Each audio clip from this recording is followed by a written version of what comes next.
Oh, thank goodness we didn't put our other body parts near that thing. Like, Thank God I that's didn't put my terrifying. butthole up to that. I'll move on to my other one.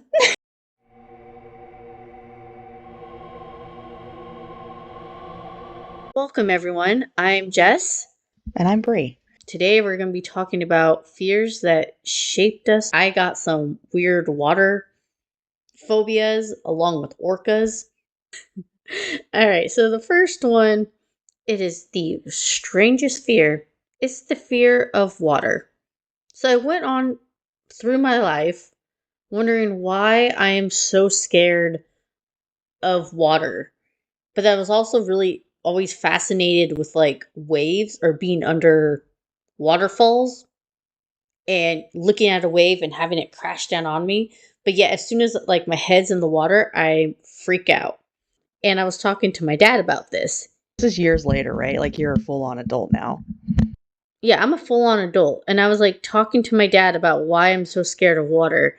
And he brings it up to me, and at this time I'm probably in my like late teens, early 20s, and he's like, "Oh, well, do you remember how I told you were always clumsy?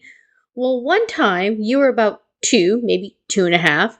He's like, you actually fell in the water." So I'm like, what do you mean I fell in the water? And this was his response. He was like, well, where the river meets the ocean, there's that little river water part. He's like, well, I took you. And then, I'm looking around. You're on the shore. I turn around. I look back, and there you are. Your eyes are open. Your mouth is like, and you're just like doing somersaults in the water. And I was like, oh shit. And he just picked me up, and I coughed out some water. And he's like, you were fine. Don't worry about it. Yeah, that's such a typical dad thing to be like, oh yeah, by the way, you're traumatized because you almost drowned when you were like 4. Yeah. And to make it better, I was like, really, Dad? I'm like, you know how much of fear I have of water? I'm like, I can't be in a swimming pool with my face. I've learned how to like doggy paddle. I'm like, I can't even be like, in a sense, in a bubble bath. Like, if it's covered up to just like my face and I can't see below me, I freak out. Like, I cannot be submerged in water. Not even a bathtub. Yeah, not even a bathtub. It has to be clear. And I was like, "Thanks, Dad, for me almost drowning. I'm glad I did it." And he just laughs it off. He's like, "It was a funny time." So this whole time, did he know that you had like this weird fear of water? No, because I hit it really well. Like No, anytime we you went to just the hit it. swimming pool, yeah, I just hit it. Like, because I was like, "This is so weird. People have phobias. Why do I have a phobia of water?" I had no idea. I thought it was from scary movies. Like I've watched Jaws.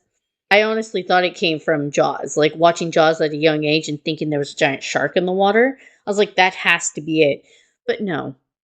After my dad informed me that I almost drowned, it made a lot of sense. So So were you were you in the water like did he have to like give you CPR on land? Or you just couldn't no, reach the his surface? Like you were like I clawing for air. I I was clawing for air. The way he explained it was Oh my he looks god. down and he sees my little face in the water, like his eyes open, and he's like, you had your hands up like this and your mouth open, you're like doing somersaults. And he was like, you coughed up a little bit of water, you're fine. He's like, you went right back in the water. And I was like, Dad, like you were supposed to be watching me. I was by the ocean. And you're telling me you just like was like, ah, she's fine. Kids will be kids. Yeah, that'll toughen her up. Yeah, pretty much. I was like, yeah, That'll Dad. teach her a lesson. A lifelong lesson to be afraid. Right? I guess it worked. You know what's funny is now that you're talking about this, and this actually brought up a memory for me of a weird fear that I have of the water. I have this fear of like coming across something underwater that's like not supposed to be there. Like Like if I like dove under the water and there was a car there, because I like to swim with my eyes open because I'm a weirdo, and there was a car there, that would totally freak me out. And I think growing up, my dad taught me how to swim in our like local pool, and I remember him telling me, and keep in mind now, I'm a little kid. I learned to swim really early. I don't know how old I was. I was maybe, I had to be at least 5 or 6 because I remember it, right? Um, and I remember he told me that when I dove down to the bottom of the pool to stay away from the pool filter, the little hole at the bottom, because if I got too close, it would suck me in and pull out all my insides.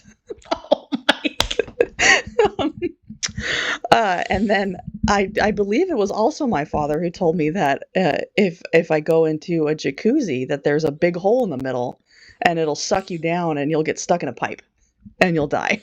Yeah, no, I just don't. I just like how both of our dads will be like, "This will be hilarious to." So I googled mine. Oh, what's It says yours? okay. It says yes, a pull drain can pull out a person's insides. It's called a transanal eversation, and this can happen when someone accidentally sits on an uncovered drain in a pool. That's And the terrifying. drain suction creates a powerful vacuum, and the vacuum can pull your insides out through your anus. So you know what's funny about that? I hope I didn't give you another fear. I'm sorry. I'm sorry if I gave you my fear. No, the funny thing about that is I'm thinking when I was younger, me and my cousins used to think it was funny to put our hand on the suctions in the pool because I used to love the feeling of it sucking my hand and almost pulling my hand in. Yeah. And now I'm thinking about it, I'm like, oh, thank goodness we didn't put our other body parts near that thing. Like, Thank God I that's didn't put my terrifying. butthole up to that. I'll move on to my other one. That's I loved Free Willy. I mean, to the point when my brother and I, at the beginning of Free Willy, like, we used to lift up the other one to reenact the scene of Michael Jackson singing. And I was so obsessed with freaking whales that at the end of the Free Willy, at the age of 6, I actually got blocked.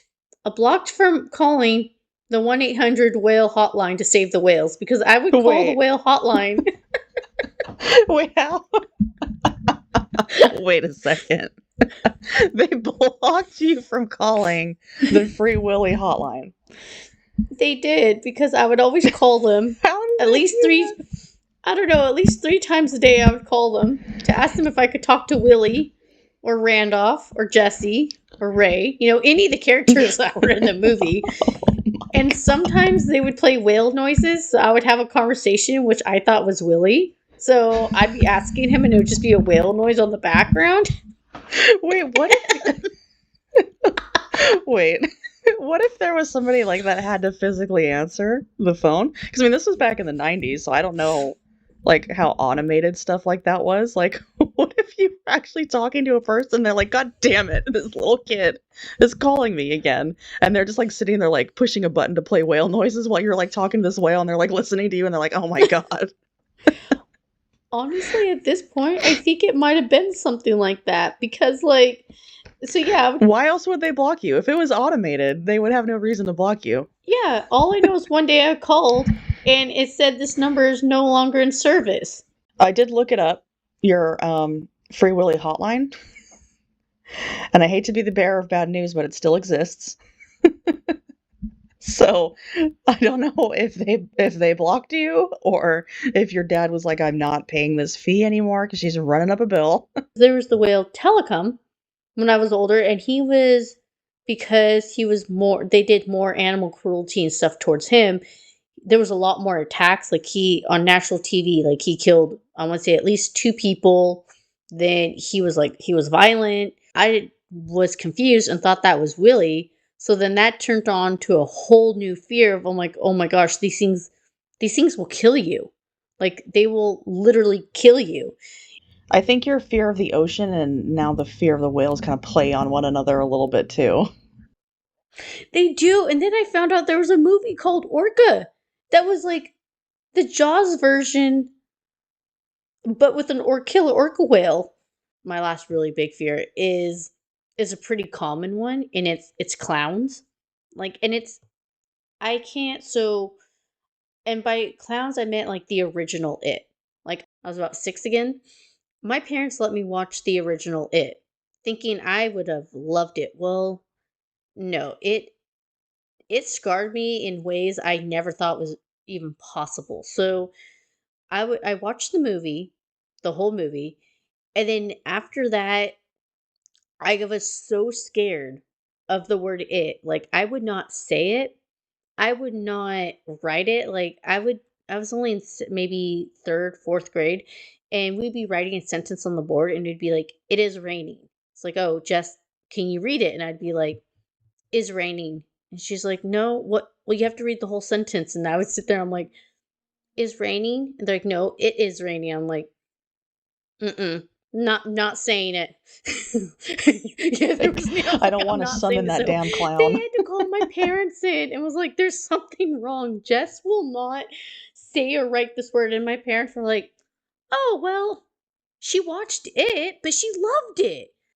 They just like they're like, "She loves it so much, we play it every day for her." And Yeah. you're just like at the TV Yeah, like, I was "Oh my terrified. god. I couldn't even. It's coming to get me." Now I'm like 38.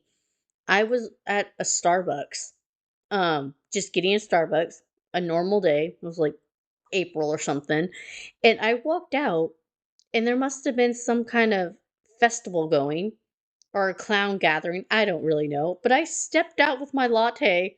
There was a clown gathering, a gaggle of clowns, if you will. What the fuck? What if there's like a Yeah, clown I convention and then it found you? I don't know. I don't know. All I know is I had my latte. I stepped out.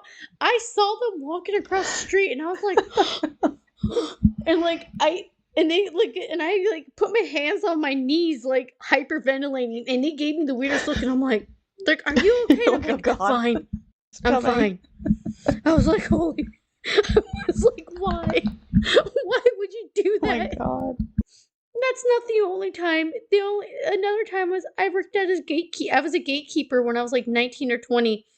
Very slow day, and all of a sudden this car pulls up. So I open up the window and it's a freaking clown, and she's just smiling at me. I freaked out so much that I told her she could have a free entry to the park. She said, "Are you sure?" And I said, Just just I go. can't Just fucking look please at you. Just go." get out of here. I was yeah, I was like, "Just leave." And after she left, I had to close the window and take a couple Oh my breathers because I thought I thought I was dying. I went into a panic attack and felt like I couldn't breathe because she scared the crap out of me. And all she was a clown from like the farmer's market that wanted to have lunch. My other huge fear, when I was also very, very young, terrified, I was convinced, like, there was no doubt in my mind that this was how I was going to die. I knew for sure as a child that one day I would spontaneously combust, and that's how I would die. I think one day I had a tummy ache. Maybe it was a little gassy. I don't know. But I was like, today's the day. It's going to happen. I'm going to explode. And that's it. And Oh. my life is over. And I remember as a little kid, I asked my dad, I said, Dad, how do people explode? And he he didn't know how to respond because that's an insane question for a little kid to ask. And he was like, "What?" And I'm like, "Well, will I explode?" And he was like, "No." And I remember asking him like, "Well, my tummy hurts. Do you think I'll blow up?" And he was like, "No. Why would you blow up?" Like he couldn't grasp my childhood terror. I think like what you had said, there was this lady who spontaneously combusted and only her legs were left. Like the couch was totally gone. She was like reduced to ash, like the top part of her body, and they couldn't explain it. And I think I must have seen either the news report, the Unsolved Mysteries, maybe it was an Unsolved Mysteries episode. I'm thinking that's what it is. That's where I got the idea in my head that people could just blow up and then that'd be it. It for them. So at a very young age, I had a fear of death and exploding. I had another really weird fear. I don't really remember when this was. I must have been a little bit older, but I was terrified of acid rain, and I'm pretty sure I got that one from X-Files. I don't know why I was afraid of acid rain. It doesn't make any sense. Yeah, because I think acid rain, it's not like if it touches you, it's gonna eat through your skin. Like, I think the X-Files episode that I'm remembering, it's been a while since I seen it, it was, like, eating through people's skin and, like, eating through their houses. Okay, yeah. So I looked up what acid rain means. I'm sorry, I really love the weather. So I was like, oh, this makes sense. It says the result, well, with the acid rain, so it still actually does occur. It's the result of sulfur dioxide and um, nitrocon that are emitted into the atmosphere and transported by wind and air currents. So it says that these mix of water and other minerals before falling to the ground. Where does acid rain happen? So pretty much it happens anywhere. Could have it because you have the city, so you have all that pollution, but then you also have within very close proximity, you have forests, waters, lakes, and so it's a mixture of those two things. Huh. I'm surprised that that's not something that happens more often then, because I was convinced acid rain was gonna happen. I thought acid rain would be a bigger issue.